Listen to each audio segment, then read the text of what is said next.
വ്ലോഗിലേക്ക് സ്വാഗതം. ടാറ്റ. ഉമ്മയുണ്ടോ?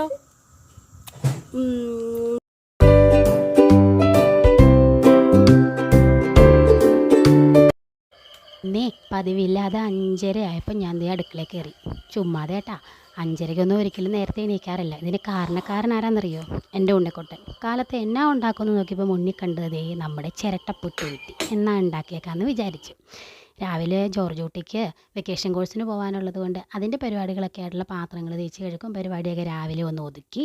അതിന് ശേഷം നോക്കി കുറേ നേരം കഴിഞ്ഞ് ഞങ്ങളുടെ അടുക്കളയിലെ പണികളെല്ലാം നടന്നുകൊണ്ടിരുന്നു. അപ്പോഴത്തേക്കും ഉണ്ണിക്കുട്ടനും ജോർജ് കുട്ടി എണീറ്റു. നാളത്തേക്കുള്ള പിറ്റത്തെ ദിവസത്തേക്കുള്ള ഉഴുന്നായിട്ടത്, അല്ലെങ്കിൽ ചിലപ്പോൾ മറന്നു പോകും. അന്നേരം എന്തോ അച്ചാച്ചയ്ക്ക് ഒരാഗ്രഹം, ഉണ്ണിക്കുട്ടന് ഇന്ന് ഭക്ഷണം കൊടുക്കണമെന്ന്. അങ്ങനെ ഉണ്ണിക്കുട്ടന് ഭക്ഷണമൊക്കെ കൊടുത്ത് വെച്ചിട്ട് അവരെ പറഞ്ഞു വിട്ടു. പിന്നെ അതിനിടയ്ക്ക് തിരക്കായതുകൊണ്ട് എടുക്കാൻ പറ്റില്ല കേട്ടോ. ഇടിയപ്പം കാണിച്ചത് എന്താണെന്നറിയാവോ? പുട്ടുണ്ടാക്കാൻ നോക്കി നിന്ന് ആക്കി എനിക്ക് പെട്ടെന്ന് പുട്ടുണ്ടാക്കാൻ മാറ്റി ഇടിയപ്പാക്കി. ദേ അമ്മമ്മ ഇന്നൊരു മാമോദീസയുണ്ട്, അതിന് പോകാനുള്ള തിരഞ്ഞെടുപ്പാണ്, തയ്യാറെടുപ്പാണ്.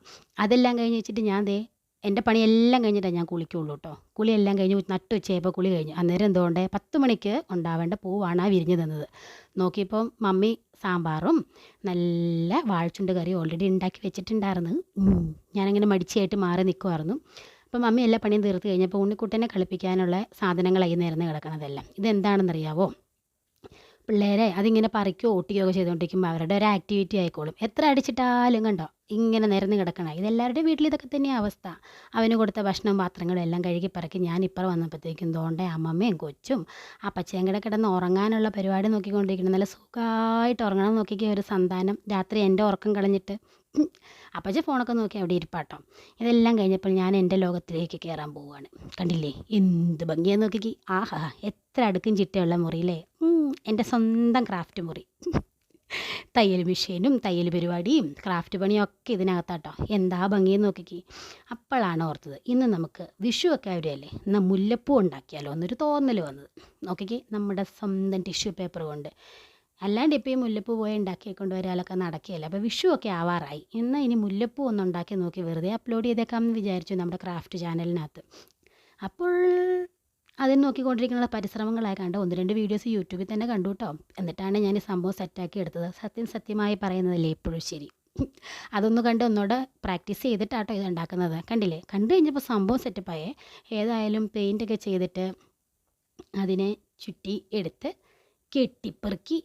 കണ്ടോ, നൂലിട്ടിട്ട് ഇങ്ങനെ കെട്ടാൻ വലിയ പിടുത്തമൊന്നും ഉണ്ടായിരുന്നില്ല. പണ്ടൊക്കെ നമ്മൾ സ്കൂളിൽ പോകുന്ന സമയത്ത് മുല്ലപ്പൂവും പട്ടത്തിപ്പൂവും കൂടെ ഇങ്ങനെ കെട്ടത്തില്ലായിരുന്നോ? നിങ്ങളൊക്കെ അതിന് എന്ത് പൂവെന്നാണ് പറയുന്നത്? ഒരു ചുമന്ന കളറിലുള്ള പൂവിന്. കണ്ടോ, കെട്ടി വെച്ച് കഴിഞ്ഞപ്പോൾ എൻ്റെ ഭ്രാന്തമായ മുടിയിൽ തൂക്കിയിട്ടേക്കണേ. ഒരു 3 മണിയൊക്കെ കഴിഞ്ഞപ്പോഴത്തേക്കും എന്തോണ്ടേ ഉണ്ണിക്കുട്ടൻ എണീറ്റ്.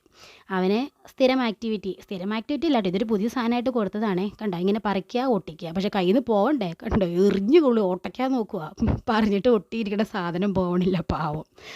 കുറച്ച് കഴിഞ്ഞപ്പോൾ അച്ചാച്ചയും അപ്പയും കട അതുകൊണ്ട് വന്നിരിക്കുന്നു. വന്നു കഴിഞ്ഞാൽ അപ്പയുടെ ആനപ്പുറത്ത് കയറി കളിയാ. എത്ര നേരമാണെന്ന് നോക്കിക്കേ. ആന കൊമ്പനാന കുട്ടപ്പ എന്നൊക്കെ പറഞ്ഞ് ഞാൻ പാട്ടും കൂടെ പാടുന്നുണ്ടേ. ഞാൻ ആ വീഡിയോ കട്ട് ചെയ്തതാണ്. എന്തിനാ പാട്ട് കേട്ട് നിങ്ങളെ ബോറടിപ്പിക്കുന്നതെന്ന് ഓർത്ത്. അച്ചാച്ചയും കൂടെ കൂടി. പാവം അതിനും കയറണമെന്ന് ആഗ്രഹമുണ്ട്. കുറേയൊക്കെ ശ്രമിച്ചു, ഇടയ്ക്കൊന്ന് കയറ്റി നോക്കി.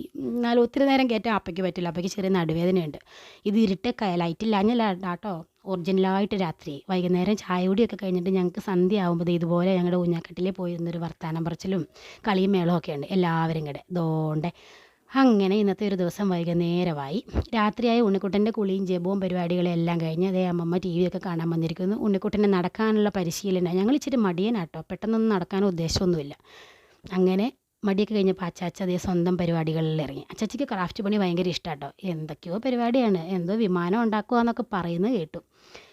എന്താണെങ്കിലും ചെയ്യുന്നത് നമ്മൾ എൻകറേജ് ചെയ്ത് വിടണം. അങ്ങനെ ഇന്നത്തെ ദിവസം തീർന്നു കേട്ടോ. അപ്പം നാളെ കാണാവേ. ബാക്കി വിശേഷങ്ങളുമായിട്ട് ടാറ്റ.